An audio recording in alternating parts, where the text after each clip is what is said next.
సుబ్బారెడ్డి గారి మాటలతో ఇవాల్టి మన సక్సెస్ మీట్ స్టార్ట్ అవుతుంది. హలో అండి, ఇక్కడికి వచ్చిన మీడియా మిత్రులకి అందరికీ చాలా థ్యాంక్ యూ. యాక్చువల్గా ఈ మూవీ వచ్చేసి ఫస్ట్ వీక్ దాదాపు 480 స్క్రీన్స్ దాకా రిలీజ్ అయిందండి. సెకండ్ వీక్ వచ్చేపాటికి 341 స్క్రీన్స్లో అవుతుందండి. అంటే మనకు ఇప్పుడున్న ప్రజెంట్లో సినిమా వచ్చేసి ఇప్పుడు ఏమాత్రం బాగోకపోయినా కానీ మనకు ఫస్ట్ వీక్ ఎన్ని స్క్రీన్స్ అయితే సండేకి ఆల్మోస్ట్ అన్నీ క్లోజ్ అయిపోతున్నాయి. అంటే అలా ఉంది బయట పరిస్థితి. కానీ సెకండ్ వీక్ వచ్చేసి దాదాపు 340 దాకా ఉంటున్నాయంటే మామూలు విషయం కాదు. ఆఫ్టర్ సంక్రాంతి సినిమాల తర్వాత బిగ్గెస్ట్ బ్లాక్ బస్టర్ అయితే ఇదే అనే ఫీలింగ్ లాగా ఉంది.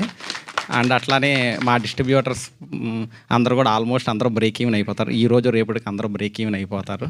అండ్ మండే నుంచి ఆల్మోస్ట్ అందరూ లాభాల్లోకి వెళ్తారు. అట్లానే మాకు ఈ మంచి అవకాశం ఇచ్చినందుకు మేడం గారికి, అట్లానే మన్యు రమేష్ సార్కి, అట్లానే టీం అందరికీ చాలా థ్యాంక్స్ అండి. అట్లానే ఇంకొచ్చే సినిమాలు కూడా మాకు కూడా ఇవ్వాలని, అట్లానే మా డిస్ట్రిబ్యూటర్లు అందరూ కూడా కొంచెం హ్యాపీగా ఉండాలని కోరుకుంటూ థ్యాంక్స్ అండి. థ్యాంక్ యూ సో మచ్ అండి.